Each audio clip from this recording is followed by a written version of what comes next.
Lights, camera, action. Greetings and salutations, boys and girls. Max here for Mellow Media. Welcome to another mixing and mastering tutorial. So we are building essentially from episode 2, where we cover how to prepare your sessions and set it up for success. We basically covered how setting up a mix properly can lead to an excellent finish. Next, we went through how to get slapping drums, banging drums, putting stuff together. We covered phase, and we covered quite a few other things when it comes to drums. Now, we know that drums is the backbone of just about any modern genre, unless you doing maybe some smooth jazz. Well, then everything is made up and the drums don't matter. But for the song that we are doing today, drums absolutely matter. They absolutely have to slap when it comes to rap music. But that's not actually what today's tutorial is about. Today's tutorial is about how to get your digital mixes, stuff that you do exclusively in the box like me, how to get it to sound more analog. And to help us do that, today's featured mix is by an artist called Zero, probably my favorite rapper. The name of the song is called Shades. Let's have a listen and get into it.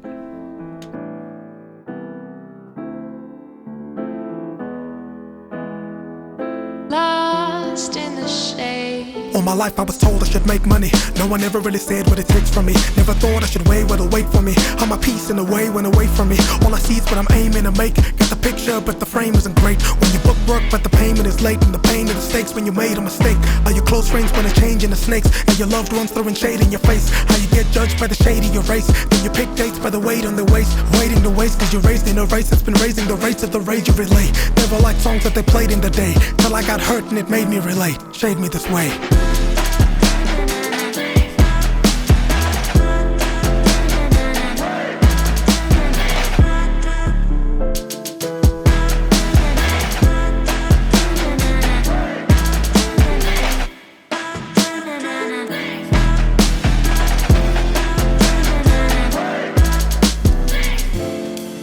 Life is love, getting lost in the shade. I'm just trying to live a dick. Alright, so that was Zero, dope MC. If you like the song, don't hesitate to go and check him out. Give him some fire emojis, you know how we feel about that. And tell him the boy Max sent you. Right, on to today's lesson.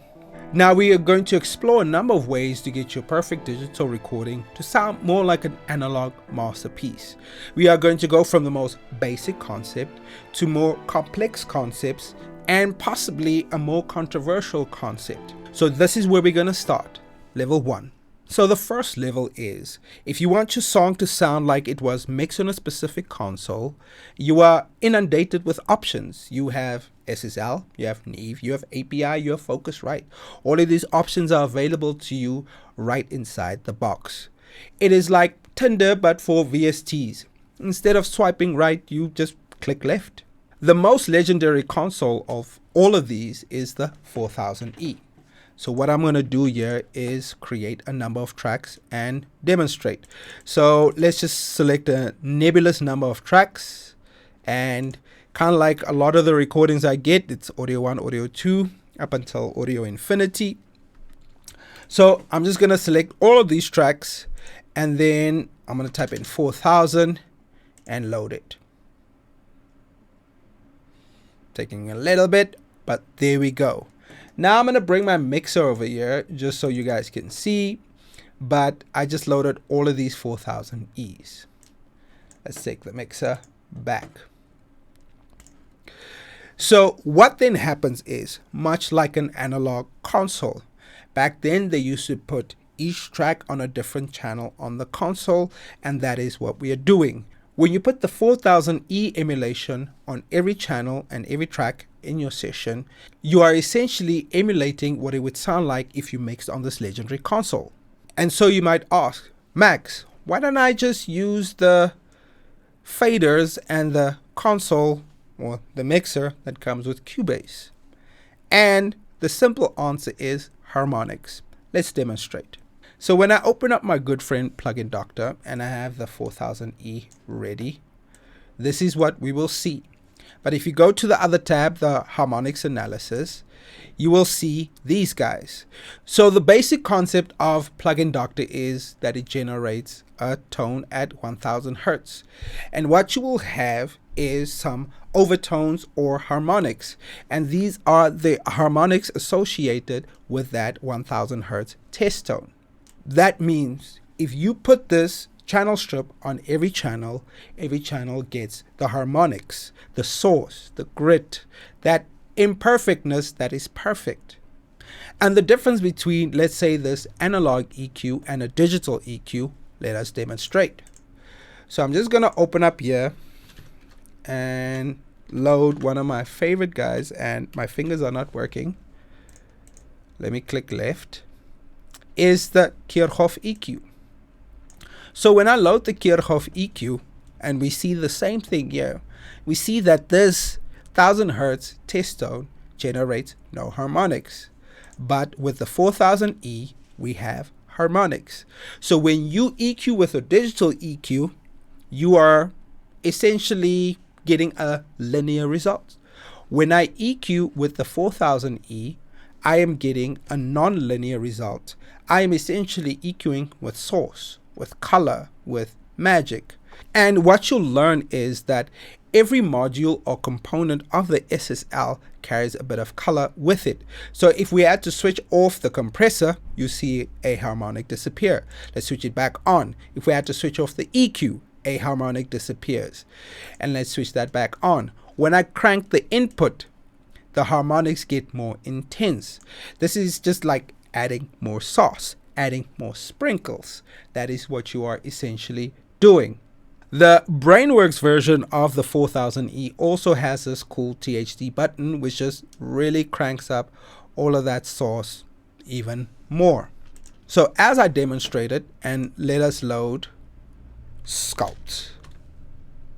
Right. So this is essentially what a digital compressor will also look like. When I engage the compressor, a digital compressor, there's the harmonic or the test tone, and what you're essentially seeing there is, I would assume, aliasing. Oh, went to the wrong place, but we will talk about aliasing a bit more later. So that is the difference between having a digital mixer or a digital channel strip versus this magnificent beast of a channel strip over here, the 4000E. So when you put that on all your tracks, and let's just simulate that. What we're going to do is we're going to take the drums and we are going to copy them. Okay, they still copy and paste. And then take these guys, copy and paste. And we have the 4000E on it. So we're just gonna, whatever I'm adding in source, I'm just gonna take back down so that hopefully there is a level match. Let us solo that. And what we're gonna do is we're just gonna switch it on and switch it off and hear what magic we get.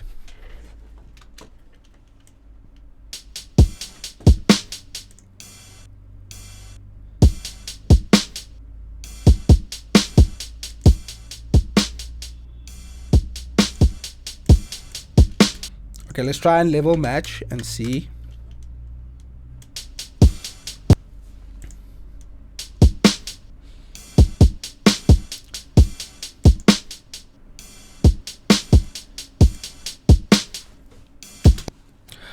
Okay, we weren't able to successfully level match, but as we know, louder is better, so it improves the sound. And as you can appreciate, we spent quite a lot of time trying to get rid of these non-linearities until we got it perfectly linear. Now that we have that way, we're trying to undo it and get all of that non-linearities back into the box. And another great way of getting your mix to sound more analog is by tape machines. Now, you have quite a few options. One of my favorite tape machines, probably my favorite tape machine, is the Tape Face by Neve. Not sure how to say that. Slava, Ukraine. The Kiev tape machine. And it will give you all of the goodies. This is not a tape machine tutorial, so we will just cover these functions quickly, but you get different algorithms of the tape machine and you get the different speeds, which is amazing. This is a really creamy tape machine, and there are ways that I use it that I will explore in future videos. Another tape machine that I love is the flywheel. Just get my fingers to operate with me. The flywheel. This is actually my go-to. The tape face may be my favorite, but this is my go-to tape machine. I put it on everything like everybody on auto-tune. I already said that. Can I say that again, Bruce? No? Nope. Okay, cool. Doesn't matter. It's my show. So I literally put this on everything, and I have it on every bus. More specifically, I have it on my vocal bus, my drum bus, my bass bus. Anywhere where a group forms, I put this. So I like to have the SSL on every channel, like my kick channel, my snare channel, and I like to have the tape machine on every bus, my snare bus, my vocal bus, backing vocal bus, bass bus, and so on. And we will explore in a minute how I set these up, the order in which I set it up. And last but not least, and this is also like a lot of special sauce, the last thing I like to set up on my channels is Neve. Now, okay, it didn't pop up in the right place, so I'm just gonna click it and make it look dramatic. The last thing I like to set up on my channels is Neve. There it pops up. And I really love the creamy and saucy sound of Neve. So my style is essentially predicated on building a hybrid console, a console of SSL tape machines. Well, they're not part of a console, or should I rather say SSL and Neve. I tend to use this channel strip because it sounds amazing, and we'll explore it in depth later. And another emulation from Noise Ash. They have a preamp that I also use that sounds amazing. They have the 1073 preamp emulation. They have the 80 series stuff, as you see here. These are amazing for getting that Neve color and creaminess that is highly coveted.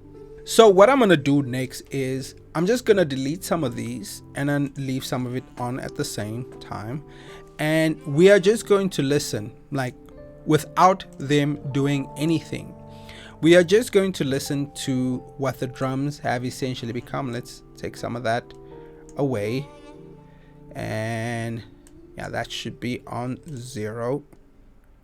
And then we're just going to play these drums and then A-B these 3 processes. Remember, there's nothing going on. And just hear what they add.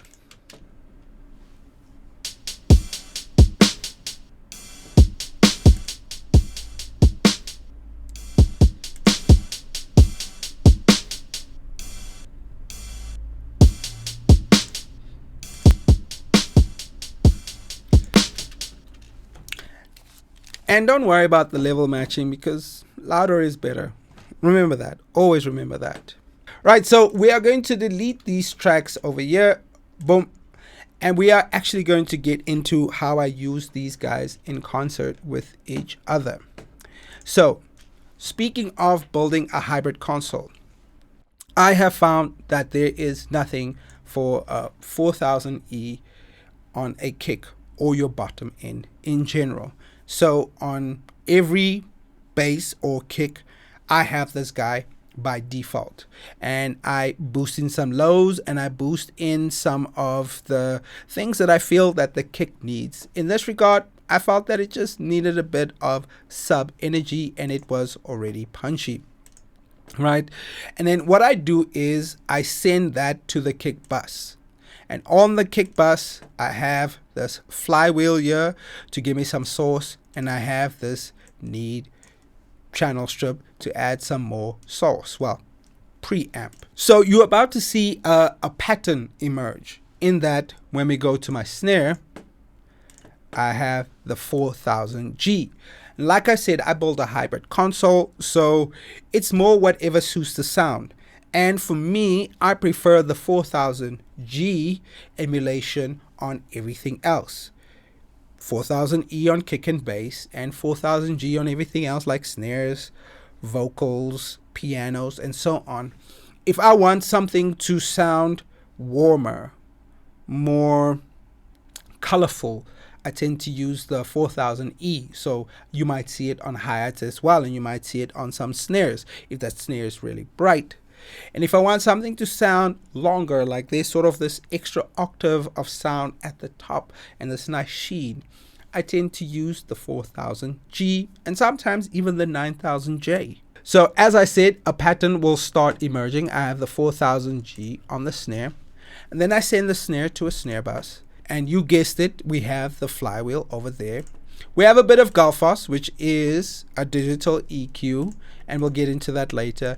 And we have this Neve preamp that I really, really like.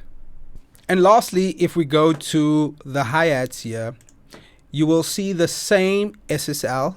Like I said, there's going to be a theme, tape, and Neve, like basically triumvirate. You'll see that triumvirate just about everywhere, and I could repeat this exercise ad nauseum, but you get the point.